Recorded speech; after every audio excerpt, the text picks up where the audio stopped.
Well, good evening. I appreciate you coming to the class today.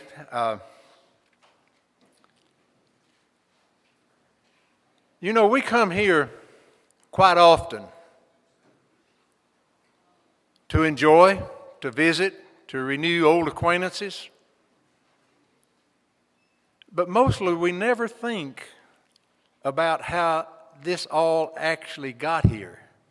So I wanted to do this presentation today to honor those who worked to develop the camp and those who worked to keep it going. As it is now, so it was back then. Everything's volunteer. Some people may think that the camp crews and office staff get paid for the work they do, but that's not right. One person was even heard to say, "You couldn't pay me enough to do this work."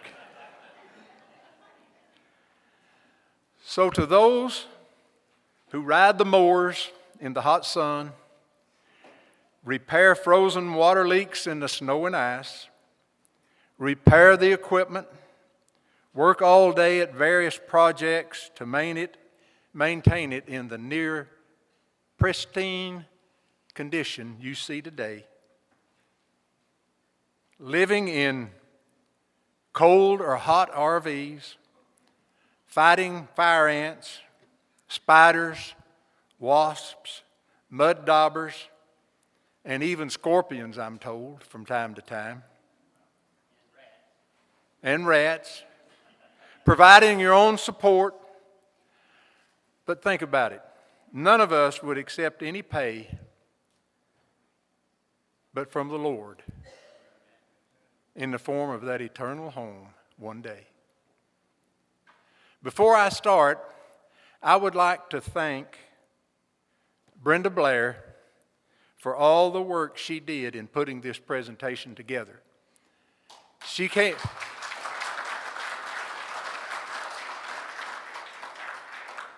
was here at Camp B earlier this year, and I told her what I was thinking about trying to do, and she said, "You going to do a PowerPoint?" And I said, "Well, I want to," and she said, "I'll take care of it." And I think she's put together a really, really good PowerPoint about the history of Camp B. As some of you, or maybe most of you know, the idea of the Sojourner Mission was the dream of Paul Scott, a career Navy man who in his travels saw small churches that needed assistance and support. And he shared his dream with Marvin Hall, an elder in a small California church, and they started working together back as early as 1971. On one trip to Wyoming, they stayed in tents, if you can believe that, and met Richard and Georgie Jones, who had an RV, and the three couples adopted this way to travel. In January of 1978, the first Sojourner workshop was held. Does anybody know where that was? Weslaco, Texas. You know how many people there were there? 4. 4 people.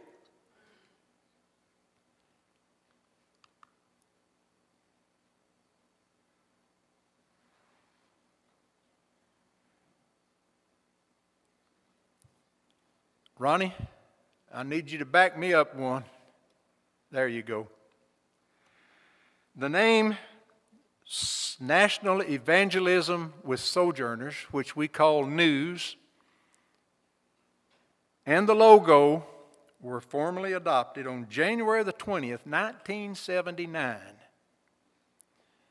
And that logo looked like the one you see on the left up there, all over the United States. Then in 2018, the co-directors hired a company that produces new displays, sets up new websites, and they recommended changing the logo to a more modern format. So now we have the logo on the right. Some of you still wear the old one, and I think that's fine. I think that's fine. The Church of Christ in Conroe, Texas, took over sponsorship on January the 20th, 1979. And within a year, a full-time office had been put in place at Conroe, and requests were constantly being received. Then by 1989, Paul was concerned about the continuation of the effort, and he approached the Burleson Church of Christ elders for scriptural oversight of the mission. He told the elder, "We don't need your money, just your prayers and your spiritual leadership." All he was expecting was an eldership to give us direction and make necessary decisions. But they remodeled their building, added an office, and supplied a part-time secretary to assist Paul and be a contact for sojourners on the road. In 1991, on September the 21st, the elders agreed to oversee the sojourners' work. Now, I know also there was a time in there that the East End congregation sponsored us, but then I don't know what happened, that they didn't sponsor us no more, but then the elders at Burleson have taken us back over, and we're still under them. I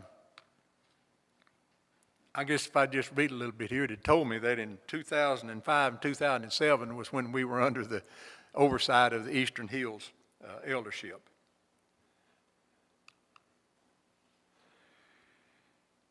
By 1990, the Weslaco Bridge Street church building had been outgrown, and the sojourners needed a place to use throughout the year. So it was time to look for property so we could have our own facility, and a committee was formed. Does anybody know any of these people? John Townley, Jack Finley, Bill Witt, Gene Townsend, and Leo Shedd. I know you know some of them.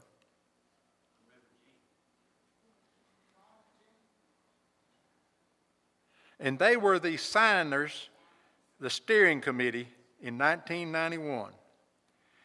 And in 1991, early 1991, 3 places had been closely looked at. And you know, whenever they had workshops back those days, they had them for 2 or 3 months. Can you imagine that? Well, we can't even stay anywhere 2 weeks, can we? 3 places they looked at: Thorpe Springs, Iron Springs, and Camp B Springs. No, just Camp B.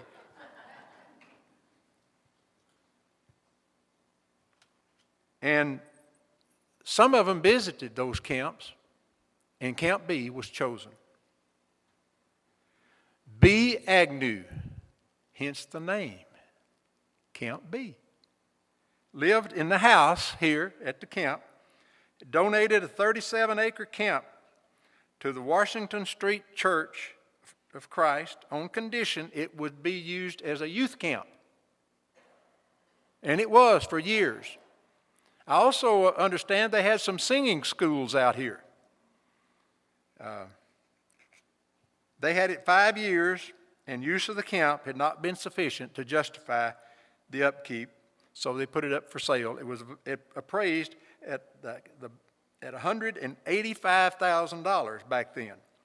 John and Mary Townley, Don and Edith Winberly, Carl and Corrine Harbison, and Lawrence and Iris Vinther went to look at Camp B and liked the property so much that they each wrote a check on the spot totaling $5,000 for a deposit if it met the approval of the co-directors.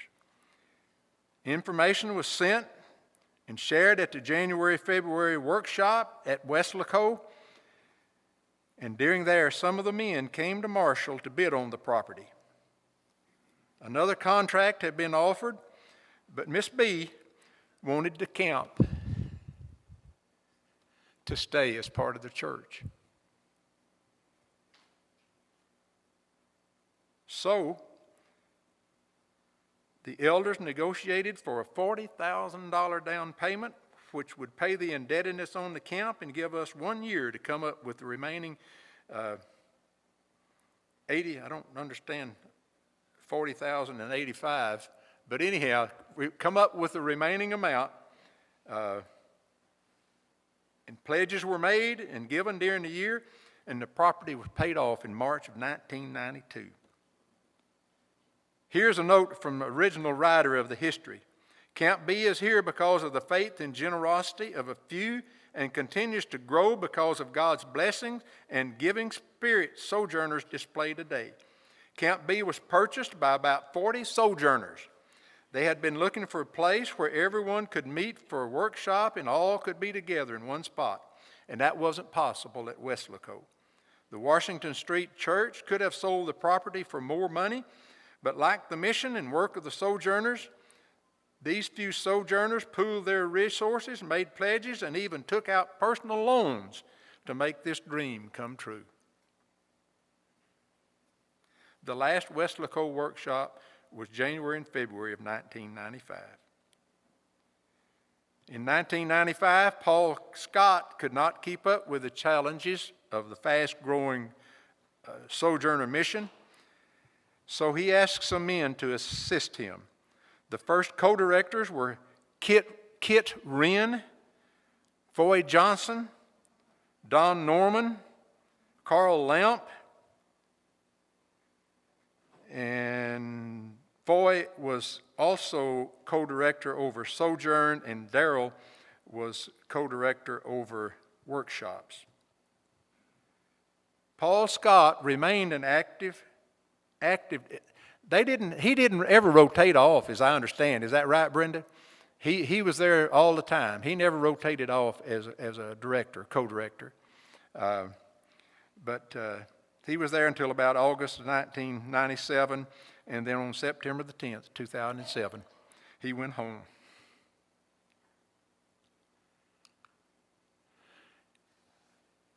June 18th, 1991, Ken and Leota Bollinger were the first sojourners to spend the night at Camp B. In the spring of 1991, RVs started rolling in and the work began. June the 17th, 1991 was the first day of work. They stayed for months. This is a note from somebody that wrote the thing down at the time. They stayed for months between sojourn and paid for all the materials. One man nearly paid for all the electrical hookups on his own. One couple had a construction company that did most of the honeycomb. There was very little money available for development of the RV park after the down payment was made on the property. Some shopped around to find the best price on materials, purchased materials on their own as they could afford it, and took out loans. One family dug deep to develop the camp to promote a work they believed in. Others had their hands, but with God's help and the will to work, the job was done. Who does that remind you of? Nehemiah, right? They got the work done because they had a mind to work and with God's help. Looks a little different now, doesn't it, than what it did back then?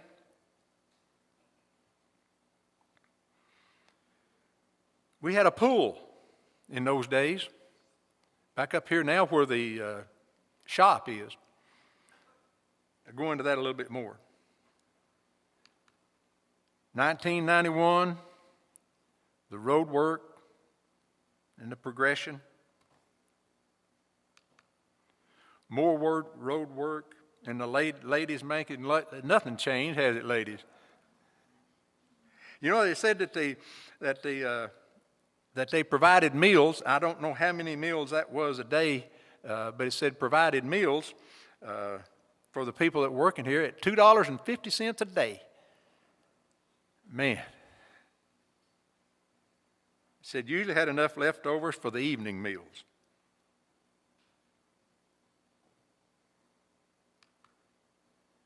That's the lodge in 1991, a 50 by 100 foot building.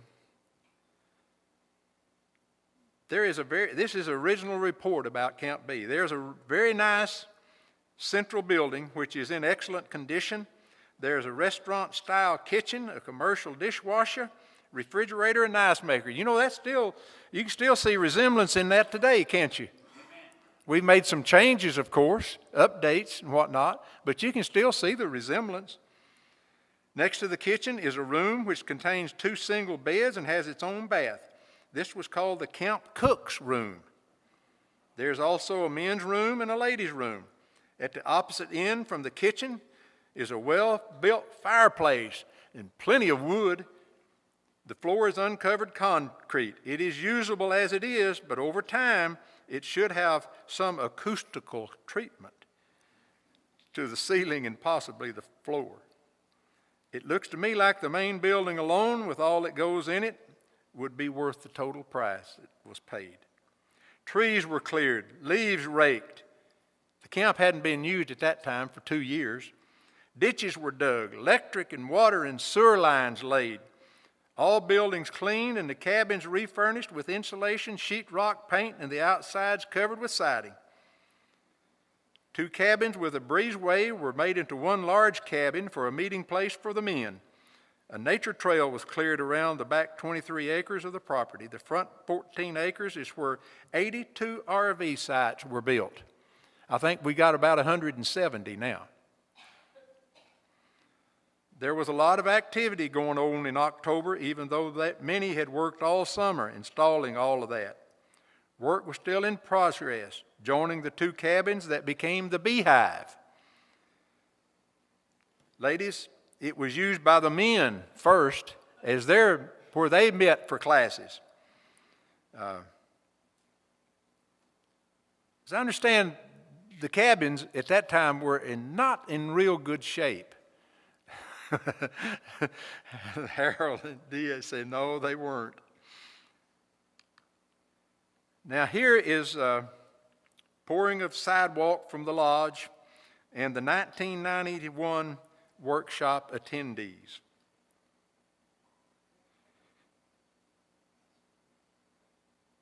Here's a memory. Anybody remember Barbara Hudgens? She says, in the summer of '91, we parked outside the gate and worked on the roads and parking spots. At that time, the only paved road in camp was from Cook's Road to the lodge. She and a man named Pete designed the walk for the lodge. You can recognize that walkway that comes from the lodge down to the road there, coming down here. This is the earliest sign we had up. Older children are crossing.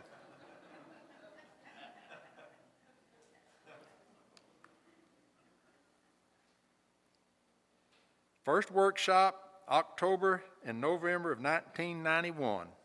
Things were looking different at camp. Some RV sites were available.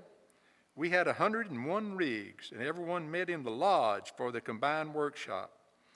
When we separated our men's and ladies' classes, the women stayed in the lodge and the men met in the beehive.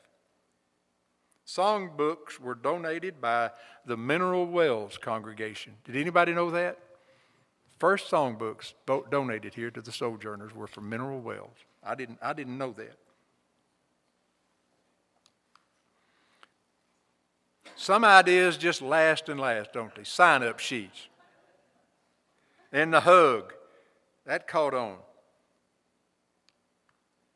Does anybody recognize those benches there? Have you seen those anywhere, you think? Where? At the pavilion. Yeah, those are the benches that were first used in the beehive, so the men would have a place to sit down whenever they had their classes. And then as things changed and so forth, and this was built, they moved those benches up to the pavilion. Yeah, thank you. Of course, the beehive now used for other purposes. There's the original Camp B sign. 1991, Ronnie Reed painted that sign. The original sign looked like that, and that's what it looked like now.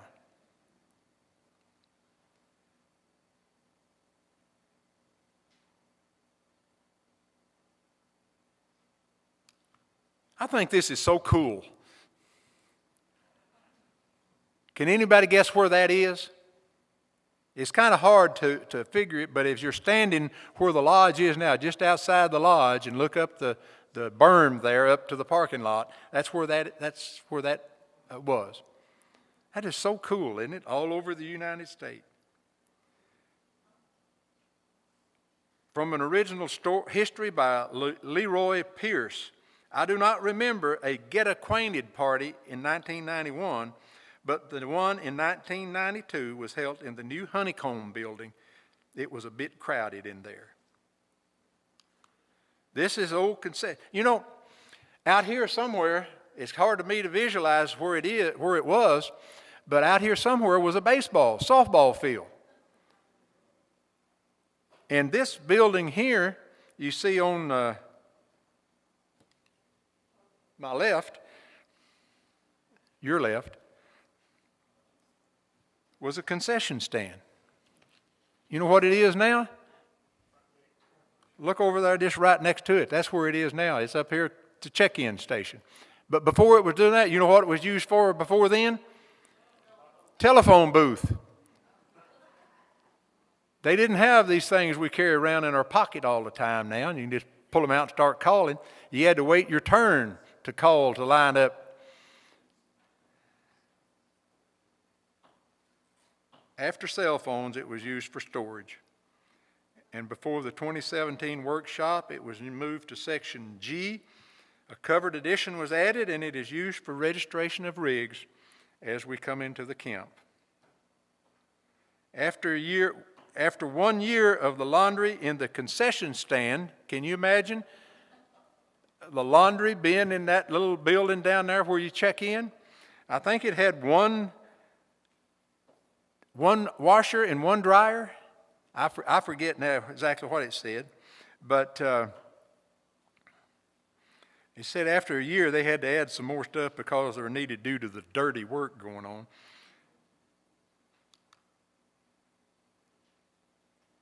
There's the laundry building now. You can see that going in there on the lower end of it there, and then off to the left is going into the ladies' shower. And laundry is up there now, as you all know. And we've either got 9 washers and 7 dryers, or 7 dryers and 9 washers. I'm not sure which. Joe? 7 washers and 9 dryers. An ironing board and an iron, folding table, air-conditioned building. How would you like to stay in that cabin? There are 12 cabins which would sleep about 24 in stacked bunks. Each cabin is equipped with a ceiling fan. Ooh.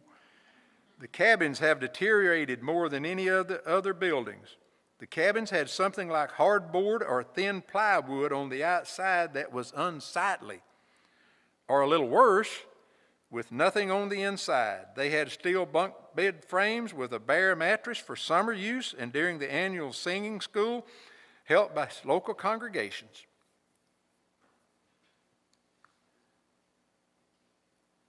This now is apartment 4 exterior. And it's used, as probably most of you know, for outside teachers that come in to speak at different times here at our workshop. And it didn't always look like it does now, because it was just like all the rest of them. It didn't have the kitchen, the bathroom, and the combination living room and bedroom as it does now. It's really a nice place to stay. That was completed in 1996 during a campaign, a sojourn. The men built and the women decorated, and between garage sales and the memorial fund, the apartment was completely furnished. In 2003 and 2004 was time for major renovations. Cedar siding was installed in the cabins. They were sheetrocked and painted, bunk beds removed, screens removed from the openings, and windows and doors were installed. Electric was updated and carpets purchased and installed. People adopted a cabin and furnished them with 2 beds, a dresser, table, and chairs, microwave, and small refrigerators. The group bought all the bedding, towels, and curtains. That is a giving attitude, isn't it? A servant's attitude. In 2005, cabins had their second big changes. We got a couple here that remembers that, at least one couple. Men living close to camp poured concrete slabs to each cabin for bathroom additions, which were nearly single-handedly built by Harold and Deanna Lambright. Did y'all know that? Stand up. We won't give you a hand. Come on, Dee.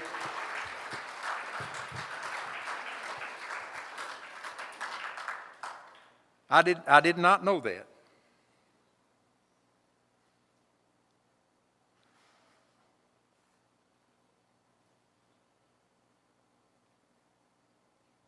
Where am I? Camp B. A storm in 2006 damaged several building roofs, and with insurance covering most of the cost, they were replaced with metal. Sojourners working on the project covered the remaining costs. Here's the exterior of the bunkhouse, and I don't believe it's called the bunkhouse anymore, is it? It's cabin 6 and 7? 6 and 7, yeah. The 2 cabins joined by a breezeway were converted to a shower house and bathrooms, and in late 1991, ladies painted the boys and girls signs. And in 2013, it was converted into 2 bunkhouses. Jay and Carol Rounceville, we all know them, adopted this project, and with the help of Rita and Harold Poling,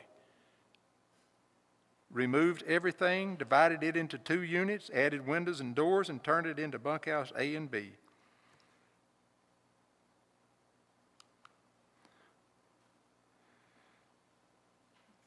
From original report about Camp B, there is an outdoor pavilion with a small room used as a nurse's station and a small storage room attached.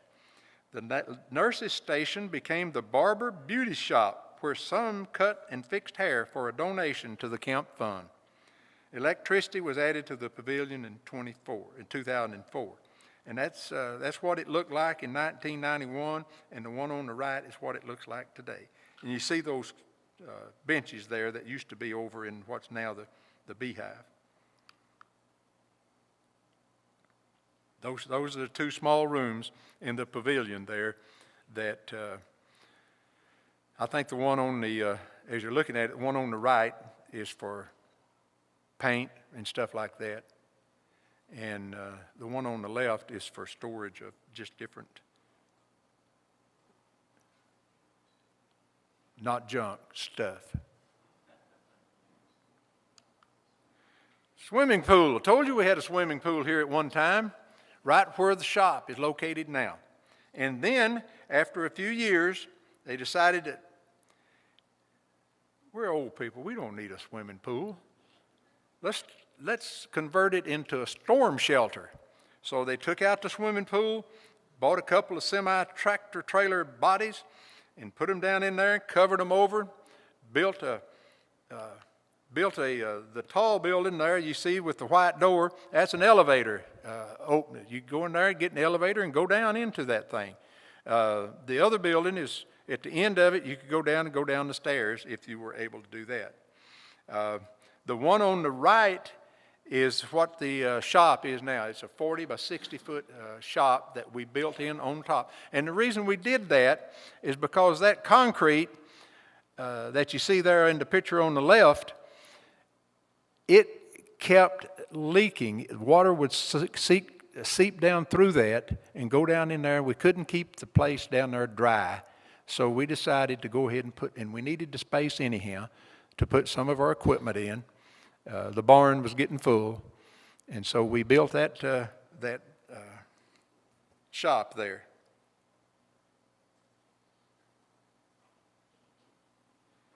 Notes from Leroy Pierce.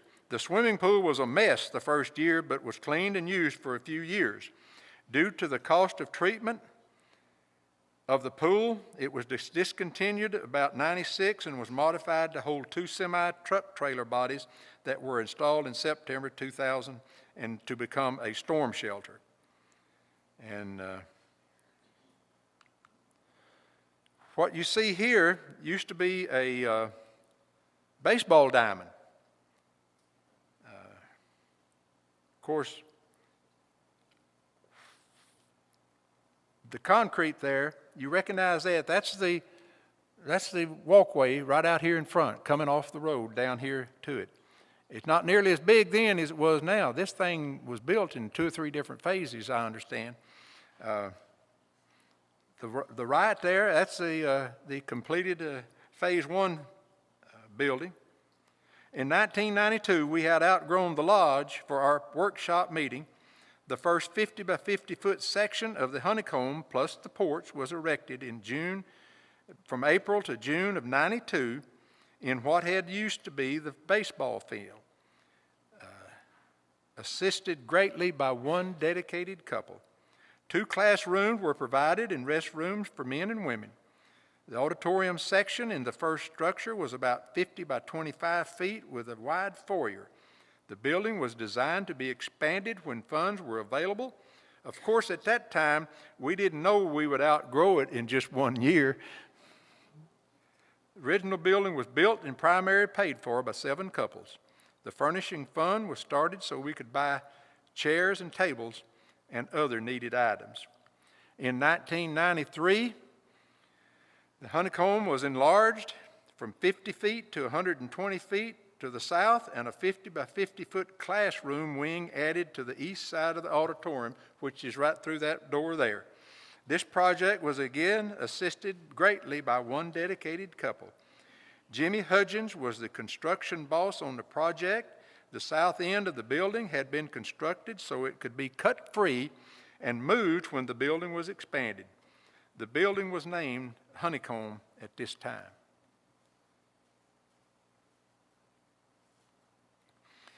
Note from Leroy Pierce.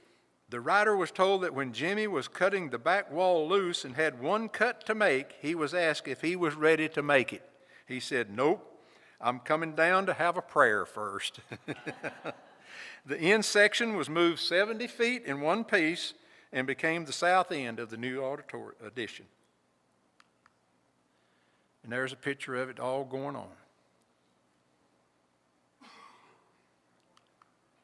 And there it is, getting finished up. 1993. 1993.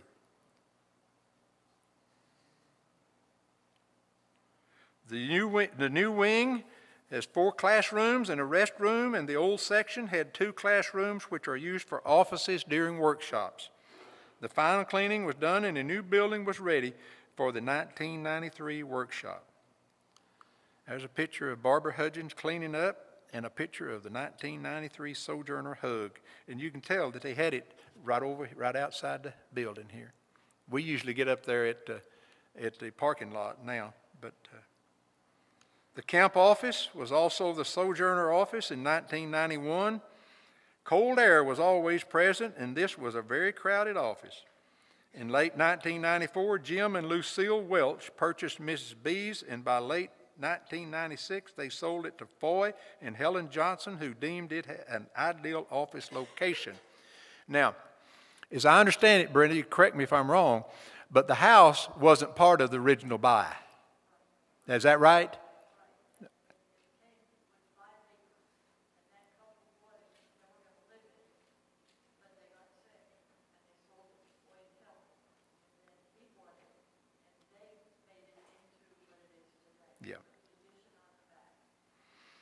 They sold it to Foy and Helen Johnson, who deemed it an ideal office location.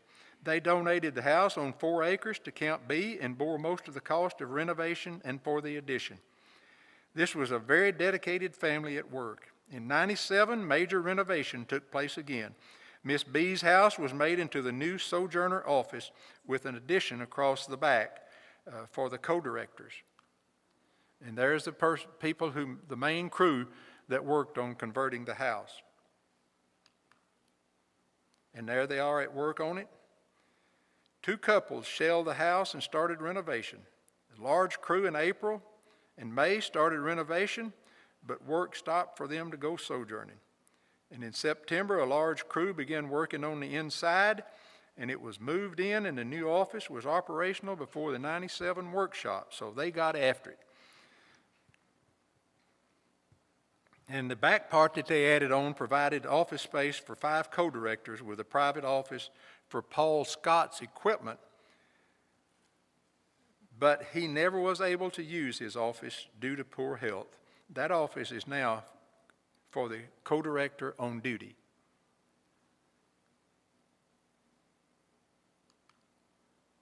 And there they are working on it.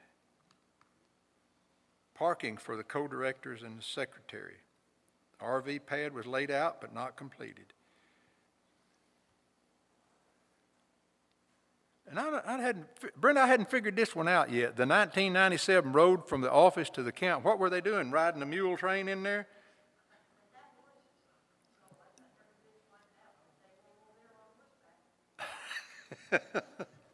Interesting. And there you can see, that's kind of what it looks like today, walking up when you walk up to the front of the office.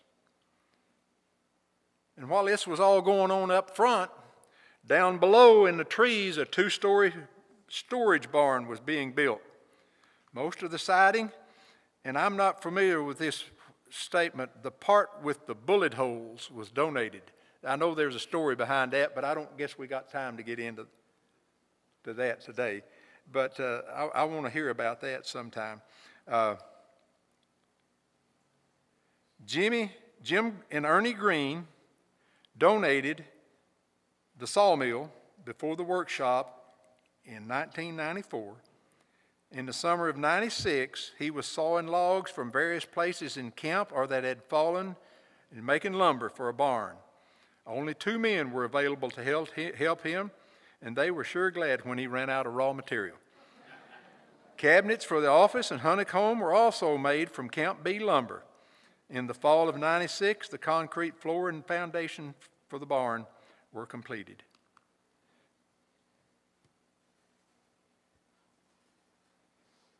So many logs were sawn that the mill was almost buried in sawdust by the time enough lumber had been supplied for the barn. It was completed around 1998, and that's completing the second floor and then resting after a hard day.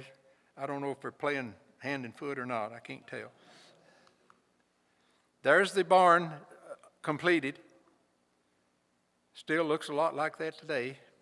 It's got a little awning on this side over here going in the side door.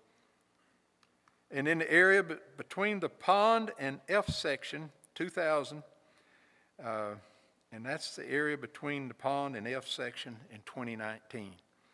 The pond was not always there. I just assumed that it was. It was part of it, but it wasn't. Several sojourners plowed ground for a garden where the pond is now, produced lots of food for several years. And then when dirt was needed to build up around the office and the parking slabs in 98, the garden was dug up to make a pond. A lot of trees had to be removed from the pond area, which produced about 10 cords of firewood. Looks a lot different, doesn't it? And that's what it looks like. All those of you that had never been here, when there was water in the pond, that's what it looks like when it's got water. It's a little drier out there right now, and we have a problem with the pond because it won't hold water. It rains hard enough to get it full, and it'll go overflowing out the backside on the north. But in a few days, you can see it start to go down. I don't know what it would take to fix it, or if it's reason. Big red clay. In early 2000, Tommy Shackelford constructed the gazebo and trucked it in from his shop in Dallas. To bring it to camp, he built a trailer wide enough to carry it and left home about 2 a.m. to avoid Dallas area traffic and police. He said it was wider than allowed on the highway. And then we don't hardly ever get back in there anymore on the back 40, we call it back here. It's not really 40, but that's what we call it. Bridge was enlarged to the back 40, and the trail was cleared and made available for biking and walking or golf carts. About all you can do back in there now is walk. It hasn't been maintained. Does anybody ever use it? Where do you go on it? You go all the way around out to the very back? Oh, okay. You don't go across the creek. You do? You still go across the creek? Okay. Well, good. Should we do anything to fix it up?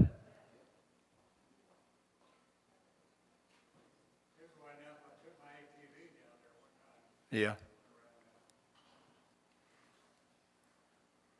To maintain our agricultural status on the back property, we found it necessary to harvest the forested land in 2013.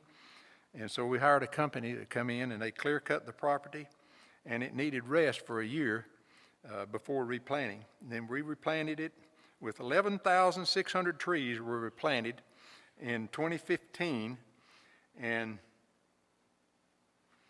early 2015, and the summer of 2015 was as dry as it's been in this country in a while. So guess what happened to about half of those little pine seedlings? They died. And we had to go back in and replant. Well, it was actually a little bit more than half of them. We had to go back and plant about 7,000 of them.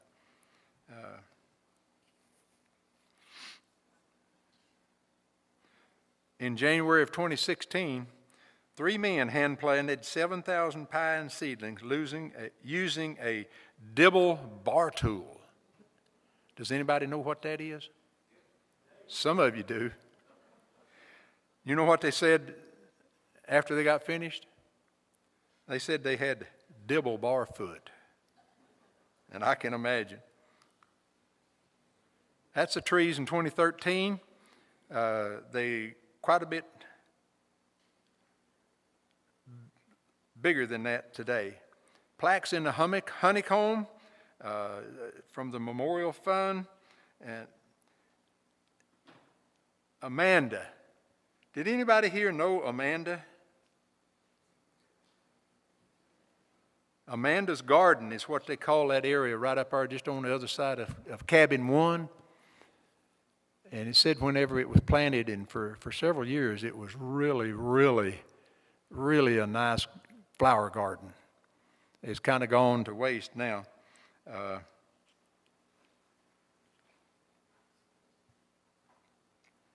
Many plaques have been added and are hanging in the honeycomb foyer right out there to remember those who have been sojourners and have passed.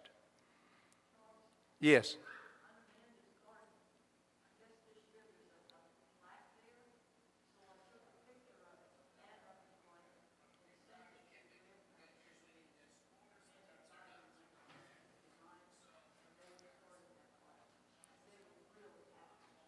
Oh, I bet they were.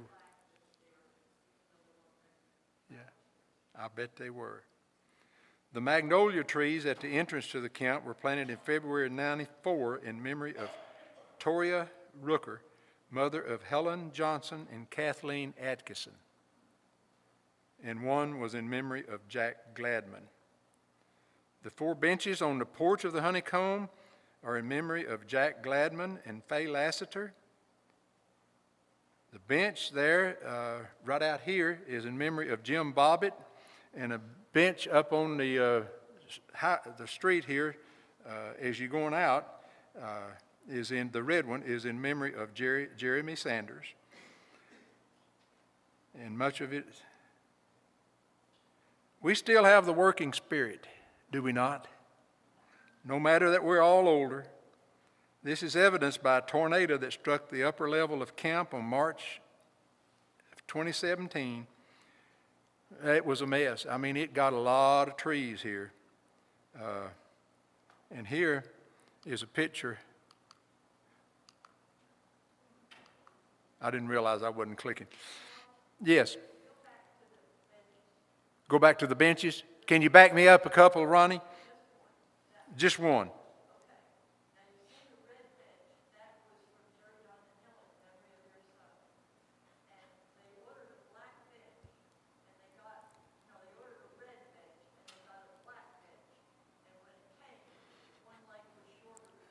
I remember that.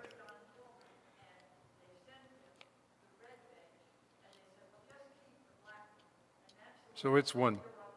It's the one sitting right out here. Yeah, yeah, yeah. So it's leveled. And the guy on the left, it doesn't look like him to me, but I can't tell it real good. That's Jay Rounceville. You know how tall Jay is, and that's a pretty good root system there that tree had. And then Art Wells on the left.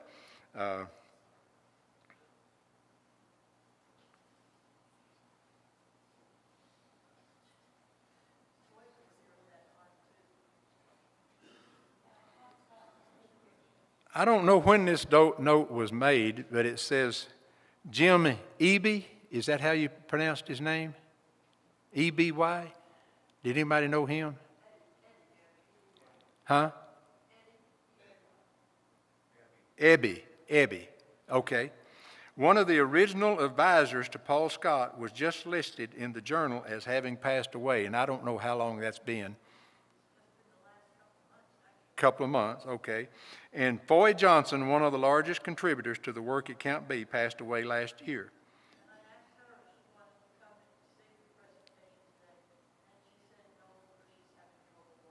Okay.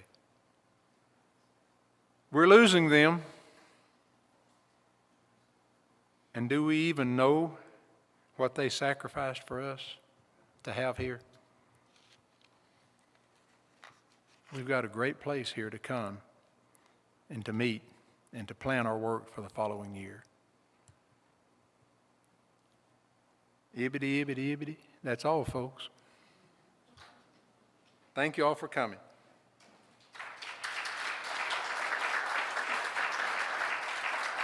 Oh, wait, it's not all. I don't guess the next slide got put on, but there is one more song. In 1985, a song was written by Byron Stewart, one of the Sojourners, during his first field work. Another first-timer, Sue Gunter, wrote the second verse with the church secretary, Joyce, helping with a phrase.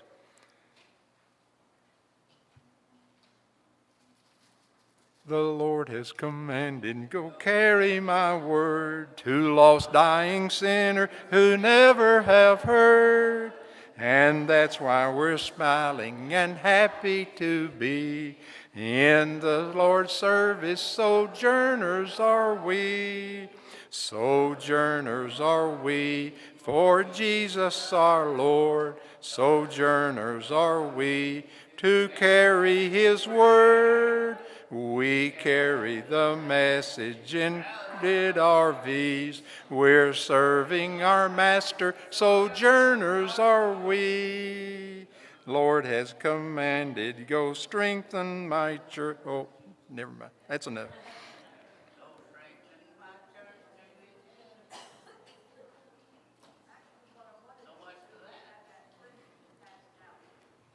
I'm sorry, Brenda, I didn't hear you.